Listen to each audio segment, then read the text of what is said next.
Om Namo Bhagavate Vasudevaya. Om Namo Bhagavate Vasudevaya. Om Namo Bhagavate Vasudevaya. Narayanam Namaskritya Naram Chaiva Narottamam Devim Saraswatim Vyasam Tato Jayamudirayat Nasta Prayeshva Bhadreshu Nityam Bhagavata Sevaya Bhagavati Uttama Shloke Bhakti Bhavati Naistiki Tatara Justamo Bhava Kamalobadayastaye Chaita Eterna Vitam Sita Sattve Prasidati. Hare Krishna. I'm becoming aware that that's not exactly the opening that Maharaj uses when he gives class, but I hope devotees will forgive me, and I pray for the mercy of all the devotees, and especially my Guru Maharaj, to be able to carry out this sudden task of reading and guiding this class. Hare Krishna. So starting with verse 3:15:20.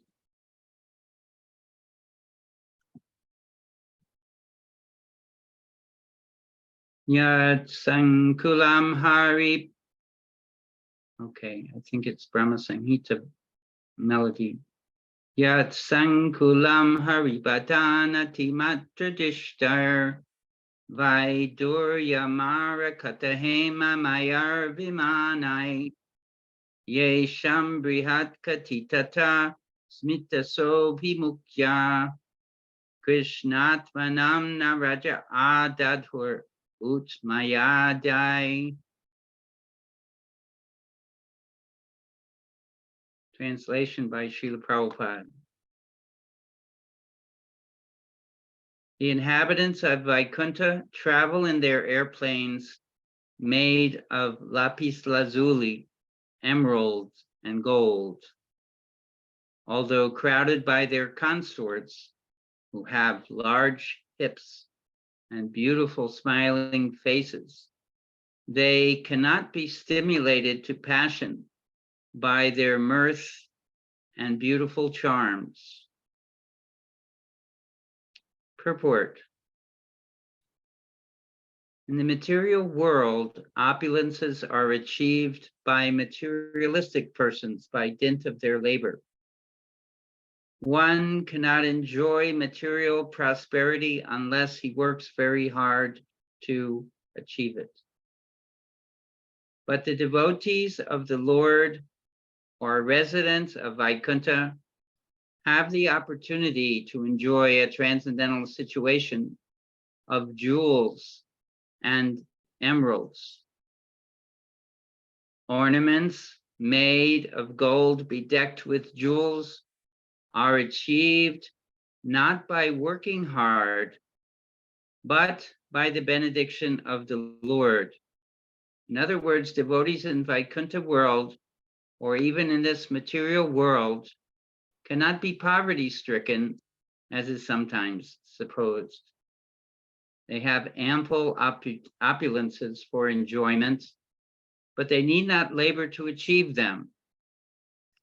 It is also stated that in the Vaikuntha world, the consorts of the residents are many, many times more beautiful than we can find in this material world, even in the higher planets. It is specifically mentioned here that a woman's large hips are very attractive and they stimulate man's passion. But the wonderful feature of Vaikuntha is that although the women have large hips and beautiful faces, and are decorated with ornaments of emeralds and jewels, the men are so absorbed in Krishna consciousness that the beautiful bodies of the women cannot attract them. In other words, There is enjoyment of the association of the opposite sex, but there is no sexual relationship.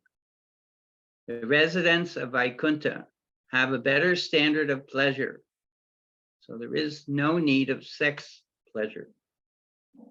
Om Ajnanatirmirandasya Kinagina Shlakaya Chakshun Militam Dena Tashmai Shri Gurave Namaha Shri Chaitanya Mano Bhishtam Stapitam Yena Bhutale Svayam Rupa Kadamayam Dadati Svapatantikam Vandeham Shri Guru Shri Uttapadakamalam Shri Gurum Vaishnavamscha Shri Rupam Sagrajatam Sahagana Raghunatanvitam Tam Sajivam Sadvaitam Savadutam Parijana Saitam Krishna Chaitanya Devam Shri Radha Krishna Padan Sahagana Lalita Shri Vishwakanvitamscha He Krishna Karuna Sindhu Dinabandhu Jagatpate Gopesha Gopika Kanta Radha Kanta Namostute Tapta Kanchana Gourange Radhe Vrindavaneshwari Rishabhanu Sute Deve Pranamami Hari Priye Vanchakalpatarubhyascha Kripa Sindhu Vyevacha Patitanam Bhavanebhyo Vaishnavebhyo Namo Namaha Jai Shri Krishna Chaitanya Prabhu Nityananda Shri Advaita Gadadhar Shivasari Gaura Bhaktavinda Hare Krishna Krishna Krishna Hare Hare Hare Rama Rama Rama Hare Hare. So going through the verse once again, just the translation.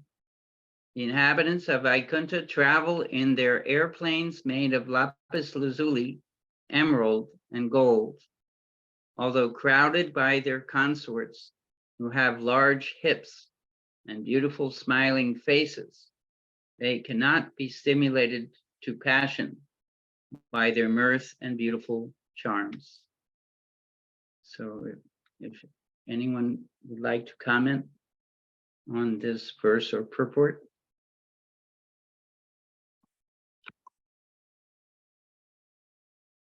What comes to mind for me is the exquisite beauty is detailed of the residents of Vaikuntha, and how that beauty is many, many times the beauty of the most beautiful bodies that we can think of in material life or conceive of. And the point is obviously being made here that even though that higher standard of beauty is wholly evident, the residents of Vaikuntha are not attracted for sex by that beauty. Because they're naturally absorbed in the higher rasa, the higher pleasure of serving the Lord.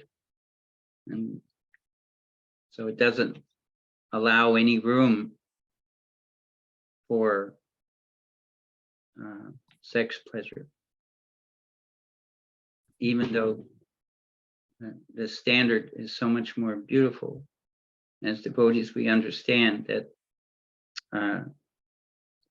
that taste or that sexual exchange, that's actually coming from Krishna. He's the supreme male Purush, and we are or every living entity is the energy. So we're all considered female to Krishna's being the supreme male. So the devotees that are actually in the spiritual world have no need or no taste for material sex pleasure. And that's given to us as a reminder that that's a state we can achieve either in this lifetime or in some lifetime. It's something to aspire for. Anyone like to share their thoughts? Yes, Kelsey Priya Prabhu. Well, I was just wondering, in the material world, generally most of us aren't that beautiful, or we start off beautiful and get progressively less beautiful with the passage of time and disease and all of that. But I was just thinking that in the spiritual world, because the bodies aren't material, the bodies are expressions of the consciousness of the person, that everybody's, what I was starting to say is that people aren't so beautiful in this material world, but if we have affection for somebody, we're not put off by their lack of beauty. In fact, we will still see them as beautiful in some way. Like sometimes you'll hear about couples that have been married for 75 years and the husband will say, she's still the same beautiful girl I fell in love with, and not everybody feels that way, but there are a few rare ones around. And why does he see that way? Because he loves the person, he's got great affection for his wife, and she sees him, he could be bent over double, and she still sees him as the big strong man she fell in love with. But in the spiritual life, that everybody is, as their beauty is not their insides, their prema, their love for Krishna is not something separate from how they appear, and so it's for Krishna's pleasure. Because I was thinking when you were reading, why, if they're so if they're not having sex, what's the point of being beautiful? But it's all to have this enhanced, wonderful spiritual environment, that everybody looks as good as they are, and I don't know, it's just, even in the material world, even if we can't enjoy somebody else's body, we still like looking at beautiful people. The magazines are full of them, and people crowd around, and like movie premieres, and the movie stars are walking in and everybody's just ecstatic to see them. But of course, beauty is one of the 6 opulences, and Krishna is the supreme owner of that opulence. And so you're absolutely correct. The beauty is there, and it's there for Krishna's pleasure.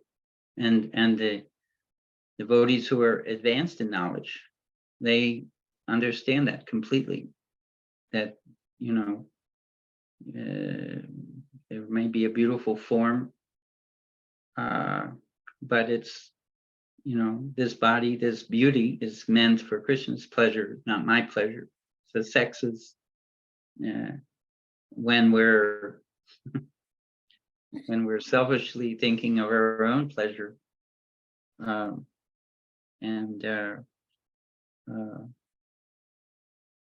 seeing the beauty as belonging to Krishna. That's the real acknowledgement of that. And the other part that you mentioned about that was very nice, your observation that people who have relationships see one another. They don't see whatever the body has turned into, but they relate to the personable, spiritual individual that they fell in love with or they have a relationship with. It's nicely put, Mataji. Prabhu, Yes. you reminded me of something else that when you talked about all the jivas being feminine or female in relation to Krishna, who's the supreme male. A friend of mine once, he was an educated person, and he had been practicing Krishna consciousness for a while. And he asked me, he says, why does Krishna look so feminine? And at the time, I really didn't know the answer, but somehow maybe I'll give Super Soul the credit. He spoke through me, and I said, he doesn't look female or feminine. He's just so beautiful. And you're used to seeing beauty as feminine. And so, that's why you think he looks like, feminine. But then what you were saying just now it reminded me of that. And I was thinking, well, if all souls are female, or feminine in relation to Krishna, then we are attracted to his male beauty. In other words, a woman can think of a man as beautiful just as easily as a man can think of a woman as beautiful. So if someone has an attraction to Krishna, that is sort of their feminine nature as a jiva responding to Krishna's beauty, because, men in general, they can appreciate male beauty, but it's not the same thing as, as having that attraction to beauty, So. Right, it's not in a sexual way. One gender can appreciate the beauty of another form or another person in that gender, but it doesn't, there's no requirement that be, that attraction or that appreciation be of a sexual nature. You can just acknowledge, oh, that's, that individual has a beautiful form. I'm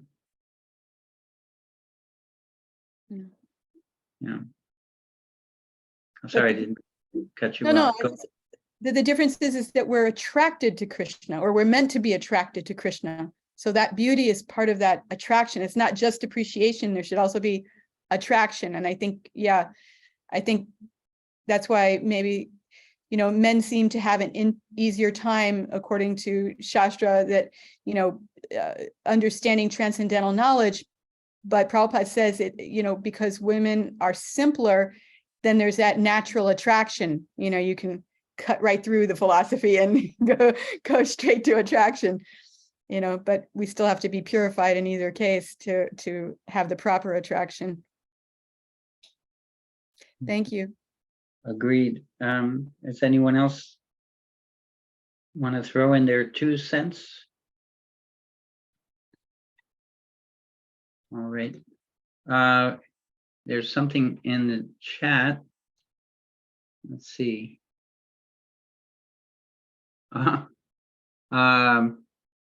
Tulsi wrote something, but then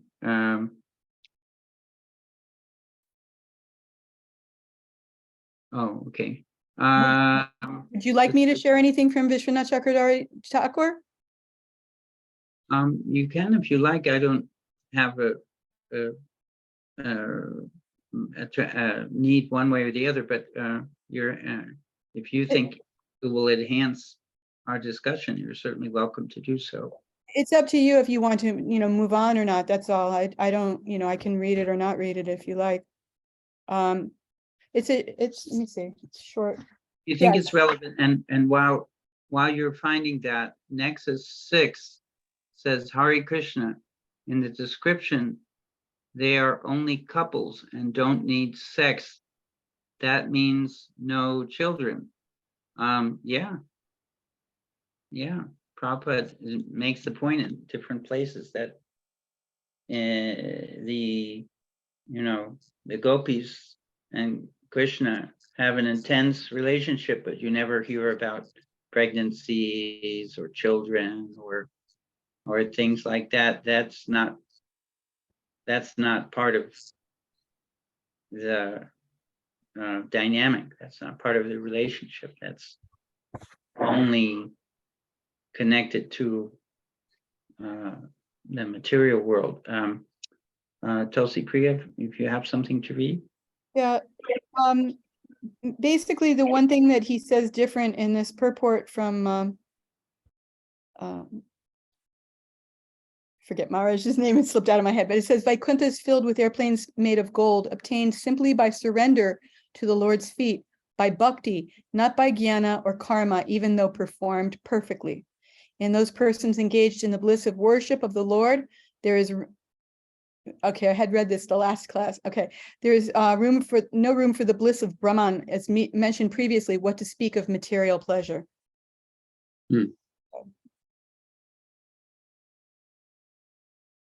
Thank you. I guess without any further comment, we can move to the next verse and purport. This is text 21.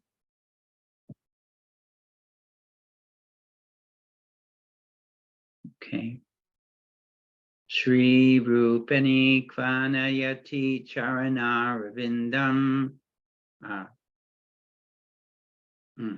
Lelambujena Harisadmani Mukta Dosha Samlakshate Spatika Kujya Upeta Himni Samarjativa Yadanugrahani Nyayata.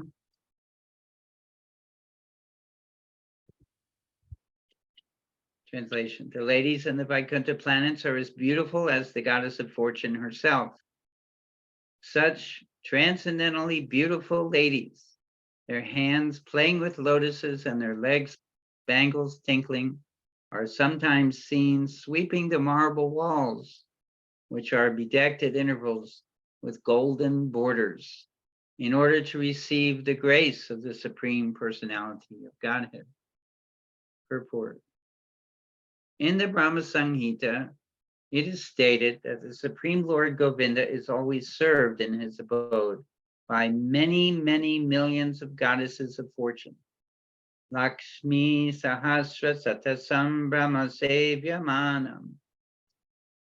These millions and trillions of goddesses of fortune who reside in the Vaikuntha planets are not exactly consorts of the Supreme Personality of Godhead, but are the wives of the devotees of the Lord and also engage in the service of the Supreme Personality of Godhead. It's stated here that in the Vaikuntha planets, the houses are made of marble. Similarly, in the Brahma Samhita, it is stated that the ground on the Vaikuntha planets is made of touchstone. Thus, there is no need to sweep the stone in Vaikuntha, for there is hardly any dust on it. But still, in order to satisfy the Lord, the ladies there always engage in dusting the marble walls. Why? The reason is that they are eager to achieve the grace of the Lord by doing so. It is also stated here that in the Vaikuntha planets, the goddesses of fortune are faultless.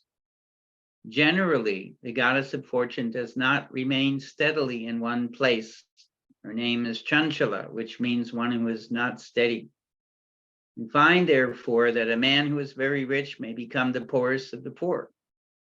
Another example is Ravana.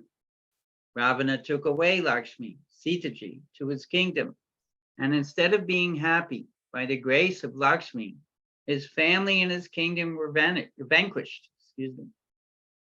Thus, Lakshmi in the house of Ravana is Chanchala, or unsteady. Men of Ravana's class want Lakshmi only without her husband Narayan. Therefore, they become unsteady due to Lakshmiji. Materialistic persons find fault on the part of Lakshmiji. But in Vaikuntha, Lakshmiji is fixed in the service of the Lord. In spite of her being the goddess of fortune, she cannot be happy without the grace of the Lord. Even the goddess of fortune needs the Lord's grace in order to be happy. Yet in the material world, even Brahma, the highest created being, seeks the favor of Lakshmi for happiness.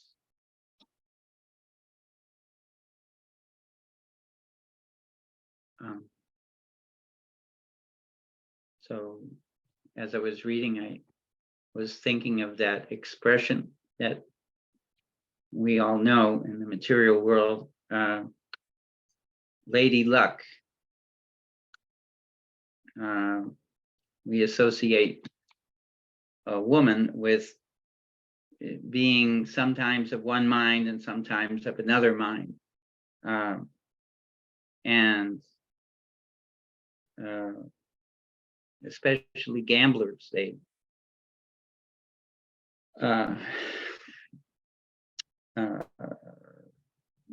whimsically, they concoct their lady luck in hopes of becoming fortunate at the casino or gaming table or wherever they're gambling. But here we learn, as we learn in many parts of the Bhagavatam, that Lakshmi Ji, the goddess of fortune, cannot be worshipped on her own. And those who try to worship her by herself suffer to a greater or lesser extent the fate of Ravana,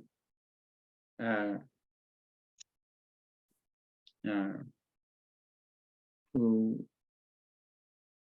was eliminated or destroyed by the Supreme Personality of Godhead. So that Prabhupada, to me, in this purport, the strongest point is that Prabhupada brings our attention to the fact that we can't, we shouldn't seek Lakshmi Ji separate from the Supreme Lord. It has to be to worship them together, as we also worship Radha and Krishna together. Not that we try to separate, which is basically our selfishness, our materialistic selfishness, and trying to get on the good graces of the goddess of fortune, but not submitting or being submissive to Narayan or Krishna.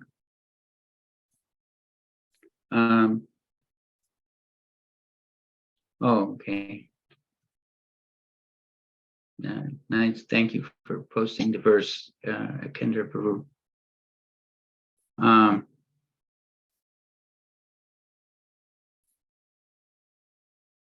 Yeah. Any one would like to share their comment?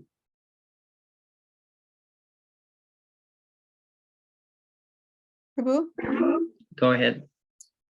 Maybe someone can help here, because I'm remembering, I don't know if it's a purport or a verse, probably a purport, where I was, as you were speaking, I was thinking about how there are so many people in this material world who are extremely wealthy, some since birth, and some acquired their wealth, and there's no sign of Krishna whatsoever in their lives. So I was wondering, how does it happen that Lakshmi takes residence in the home of somebody who's not in touch with Krishna in any way, shape, or form, at least not discernibly so? And then I remembered that I'm pretty sure Prabhupada said that, you know, for a materialist, money, wealth is actually Durga. For a devotee, wealth is Lakshmi, but for a materialist, wealth is Durga, because it becomes a prison, you know, and causes all kinds of trouble. And if anybody remembers where that is, I would be grateful, because I remember it was something I did some research into quite a few years ago, like at least 20. And I don't remember now the purport, and I was just trying to find it, but But yeah, so it's not that Lakshmi, yeah, she takes, I mean, it is the goddess of fortune, but she takes the form of Durga when a materialist is wealthy. Mhm.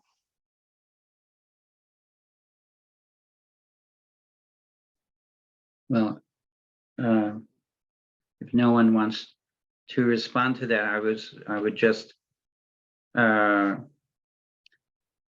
the Bhagavatam or Prabhupada's purports assert in many places that in the material world, one's wealth is due to his the fruit, the maturation of his fruitive activities.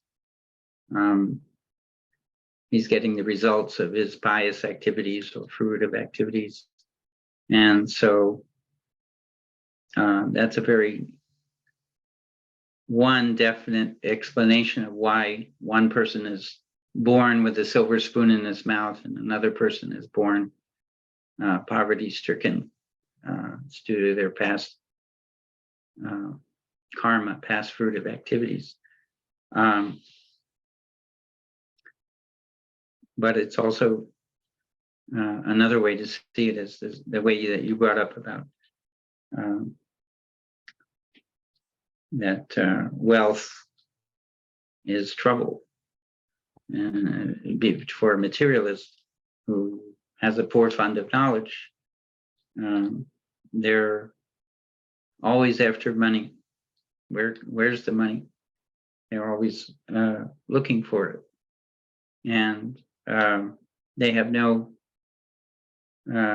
concept that wealth is another one of Krishna's opulences. And that everything ultimately belongs to him. So that's why we're here in this material world, is we're seeking our own fortune, our own control, our own way of living and acting.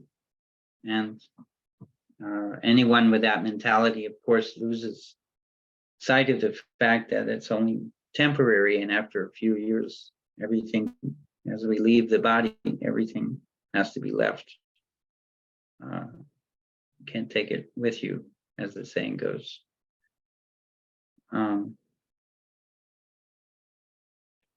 Anyone? Okay, Akendra says, in Vaikuntha, every speck of dust is also conscious. I certainly have heard that in many purports, Akendra Prabhu.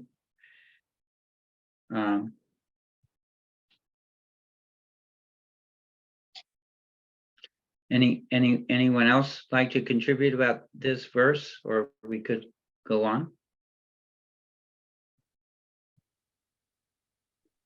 All right.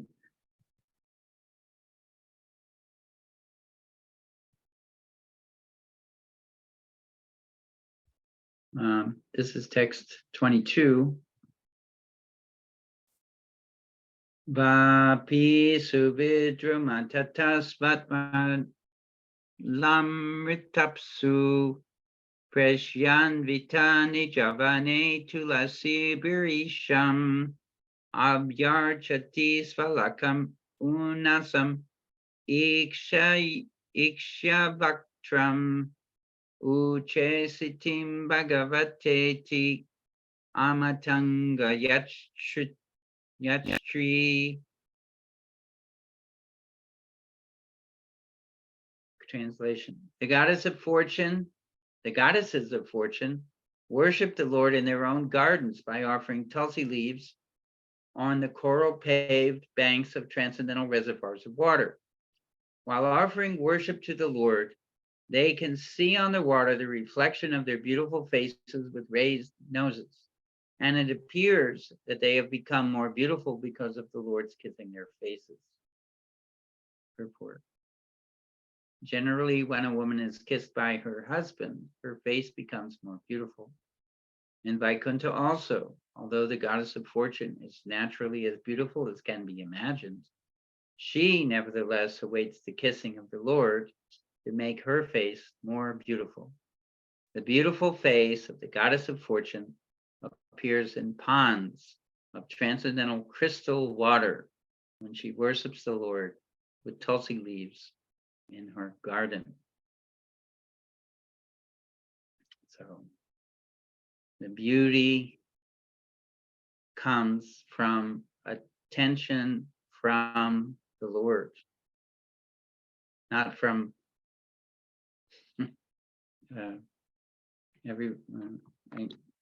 not being a female. I can't speak to this directly, but it's obvious that women in the material world turn to material sources in search of that beautiful look. I was the purport mentions ponds. I was thinking of Pond's face cream, but so many other products, thousands of products that women use, and of course, a good part of the scientific community is wasting time trying to come up with new formulas for beauty, many different aspects. But here, the Bhagavatam says quite simply that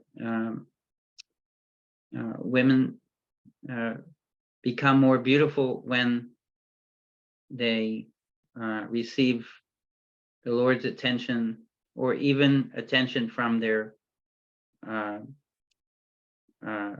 lovers or spouses through kissing their faces.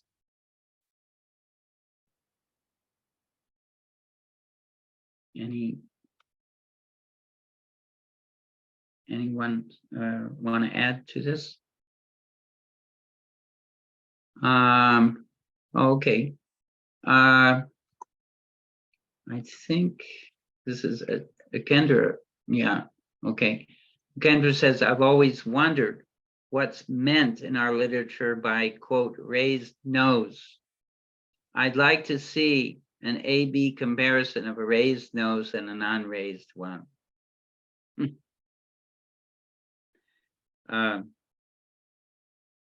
Okay, noted.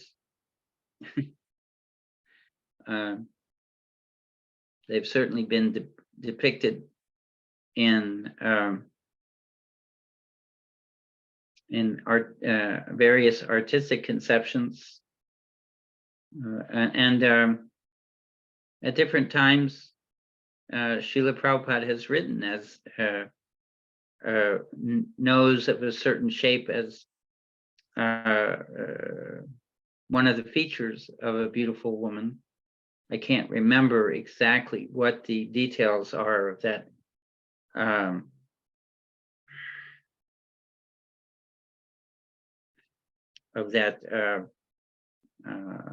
part of the face, but different beautiful women are described that way.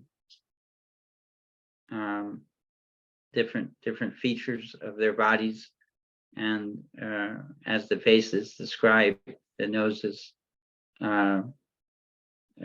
characterized as having a certain beautiful shape. Yeah, the Bhagavatam, as we know, goes into quite a lot of detail about the beauty of a woman's form.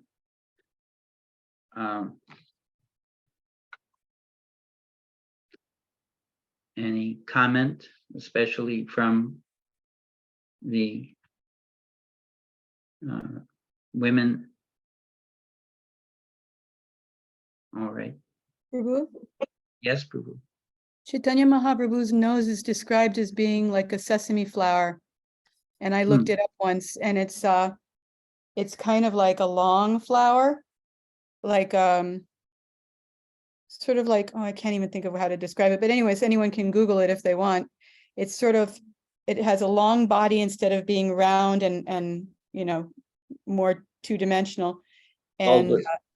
yeah, it's not bulbous, but it's long and slim kind of, and it's kind of flares. So it pretty much looks like a nose if you're thinking about it. But also I've heard it said that it's sort of like people can have very flat squash noses. So a raised nose is sort of like a pointy nose, not something that's, flat or bent or something like that. It's sort of like straight and pointed and uplifting instead of down pointing. Does that address your point, Kendra Prabhu?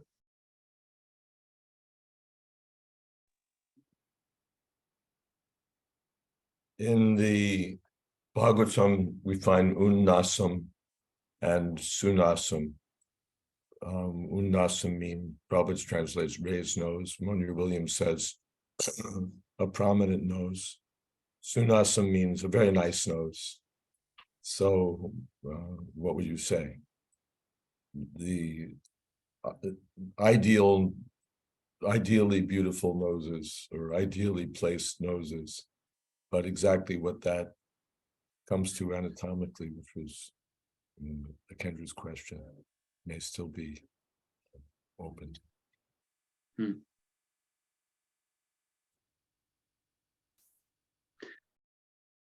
Welcome, Maharaj, to our Sangha. Thank you. Hare Krishna. Hare Krishna. I think I know the answer to this, but Maharaj, would you like to lead from this point, or would you like me to continue reading? As you said, carry on. Yes, Please. Maharaj. I'll do my best. All right, so we're now reading text 23. Yana Vrajanti Agabido Rachanuvadach Trinvanti Enya Vishaya Kukuta Matikni Yastu Shrutaha Bagar Nirbir Atasaras Tamstan Chipanti Asarane Shutam Asuhanta. Translation. It is very much regrettable that unfortunate people do not discuss the description of the Vaikuntha planets, but engage in topics which are unworthy to hear and which bewilder one's intelligence. Those who give up the topics of Vaikuntha and take to the talk of the material world are thrown into the darkest region of ignorance. Purport. The most unfortunate persons are the impersonalists, who cannot understand the transcendental variegatedness of the spiritual world. They are afraid to talk about the beauty of the Vaikuntha planets because they think that variegatedness must be material. Such impersonalists think that the spiritual world is completely void, or in other words, that there is no variegatedness.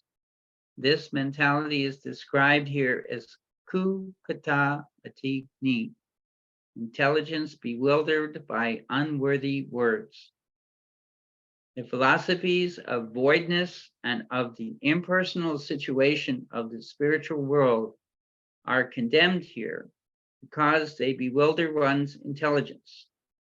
How can the impersonalist and the void philosopher think of this material world, which is full of variegatedness, and then say that there is no variegatedness in the spiritual world? It is said that this material world is the perverted reflection of the spiritual world.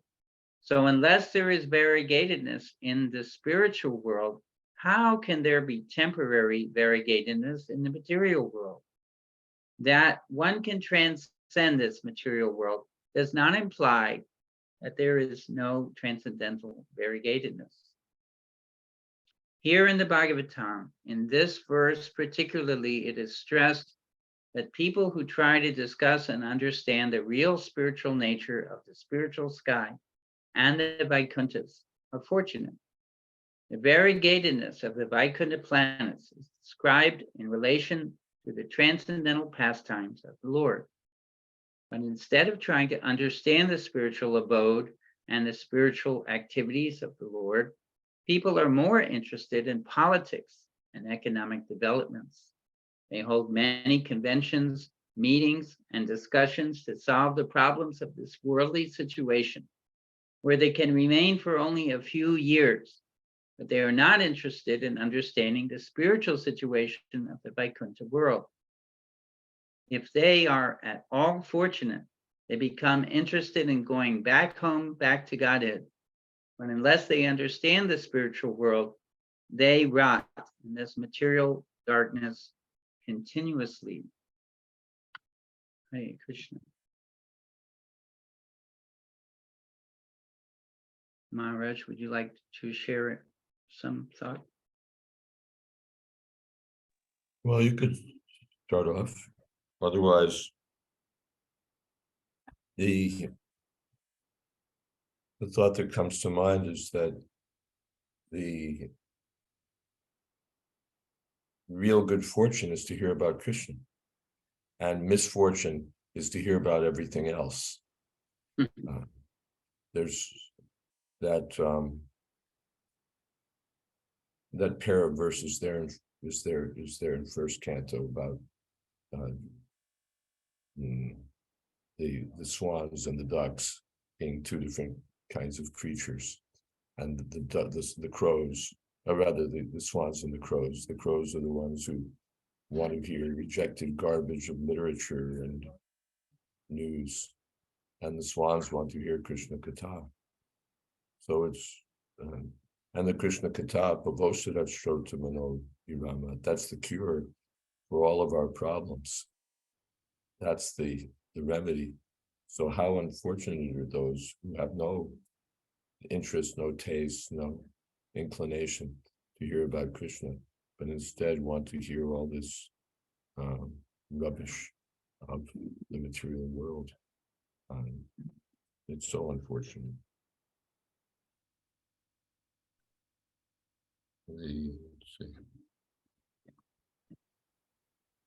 Anyone else would like to react to Maharaj's statements or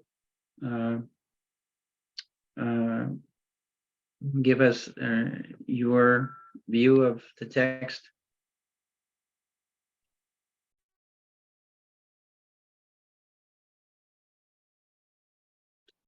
In addition, Maharaj, to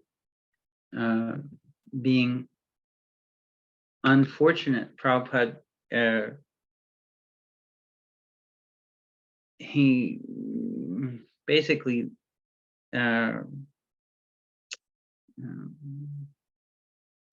attacks the impersonalists not having the good sense to think that if there's variegatedness in the material world, why should there not be variegatedness in the spiritual world, of which the material world is only a perverted reflection. But since the impersonalist has no belief in the actual reality of the spiritual world, he thinks everything is illusion and void, and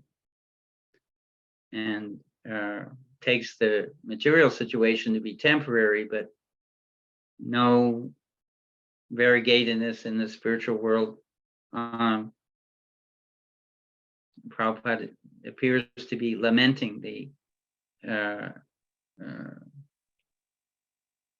well, pity. I'm sorry. Yes, go ahead, Maharaj. I'm finished. Please continue the sentence at least to the end.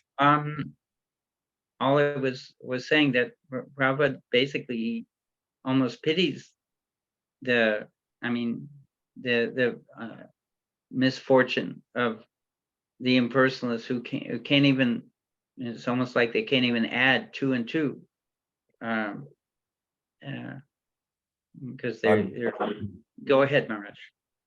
I'm reminded of there's a comment someplace where Srila Prabhupada says that Lord Shiva came as Shankaracharya to increase the unwanted population of Kali Yuga.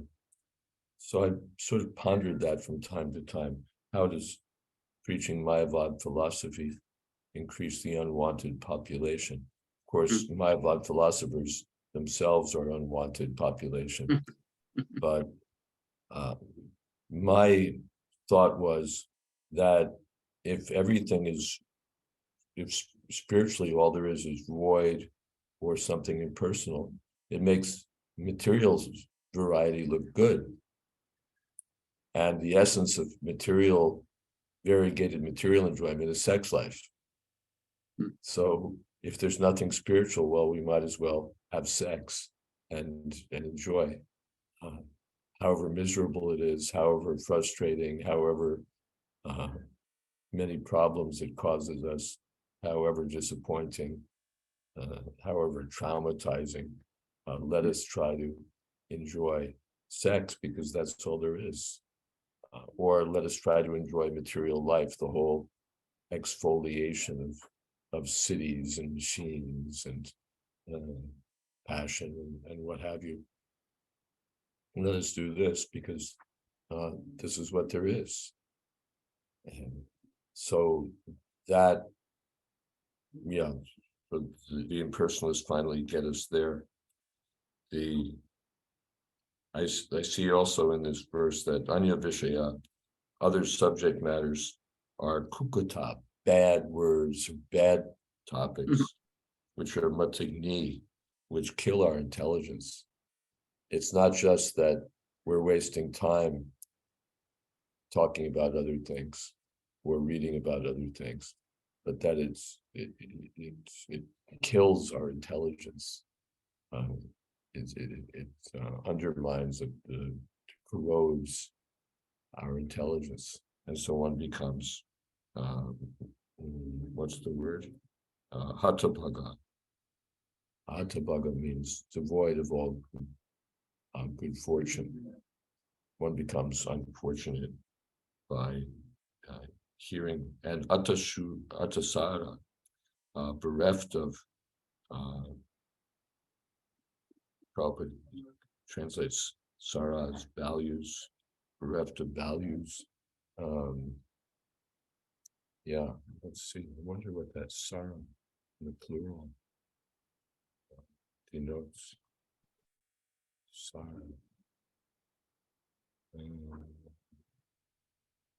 But I may not find out. Yeah.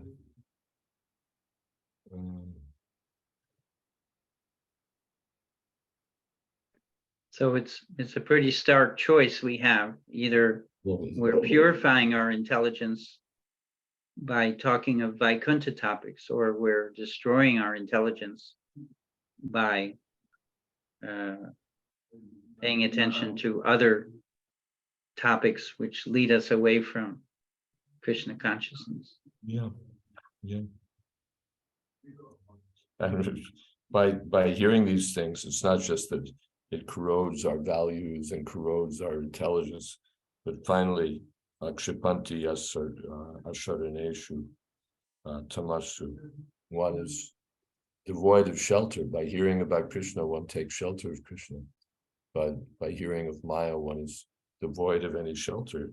And then he's thrown into the darkest regions of ignorance. Hanta, alas. Alas. Hanta.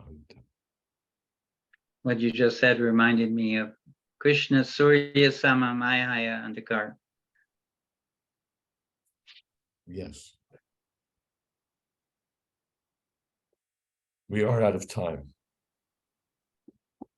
Yes, Maharaj. And is there time to ask someone to lead a kirtan or no time? There's always time for kirtan. Who? Krishna, Hare Okay. Krishna, Krishna Krishna, Hare Hare, Hare Rama, Hare Rama, Rama Rama, Hare Hare. Hare Krishna, Hare Krishna, Krishna Krishna, Hare Hare, Hare Rama, Hare Rama, Rama Rama, Hare Krishna, Hare Krishna, Krishna Krishna, Hare Hare, Hare Rama, Hare Rama, Rama Rama, Hare Krishna, Hare Krishna, Krishna Krishna, Hare Hare, Hare Rama, Hare Rama, Rama Rama, Hare Krishna, Hare Krishna, Krishna Krishna, Hare Hare, Hare Rama, Hare Rama, Rama Hare Hare, Hare Krishna, Hare Krishna, Krishna Krishna, Hare Hare, Hare Rama, Hare Rama, Rama Rama, Hare Hare, Hare Krishna, Hare Krishna, Krishna Krishna, Hare Hare, Hare Rama, Hare Rama, Rama Rama, Hare Hare, Hare Krishna, Hare Krishna, Krishna Krishna, Hare Hare, Hare Rama, Hare Rama, Rama Rama, Hare Krishna, Hare Krishna, Krishna Krishna, Hare Hare, Hare Rama, Hare Rama, Rama Rama, Hare Hare.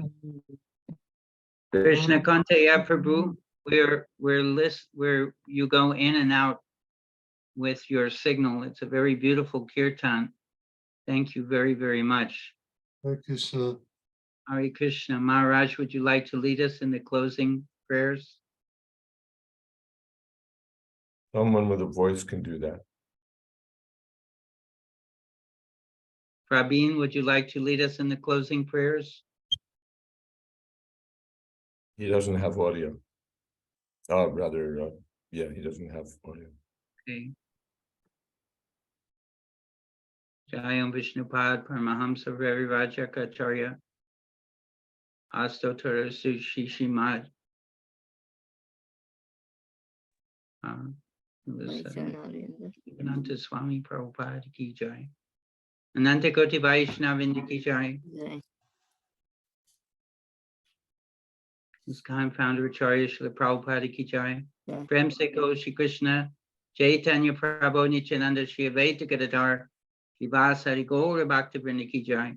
Shri Radha Krishna Gopi Govinath Shanmukunda Radha Kunda Giravardhani ki jai. Shri Vrindavan Dhama ki jai. Shri Mayapur Dhama ki jai.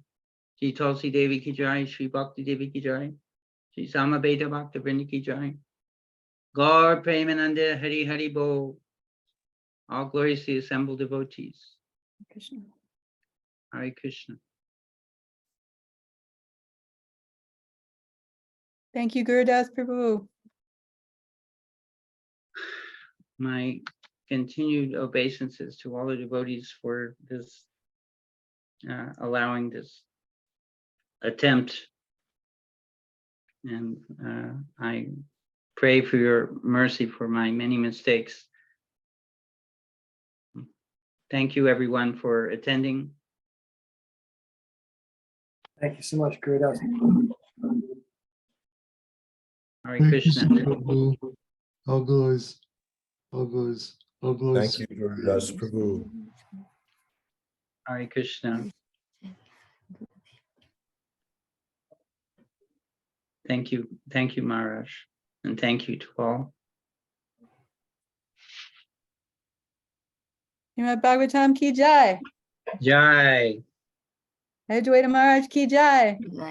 jai, Samaveta Bhaktarinda ki jai. jai. Gaur Premanandi. Gaur Premanandi. Hari Hari. Hari Bol. Thank you, Maharaj. Good night, everyone. Hare Krishna. Good night. Thank you, Hari.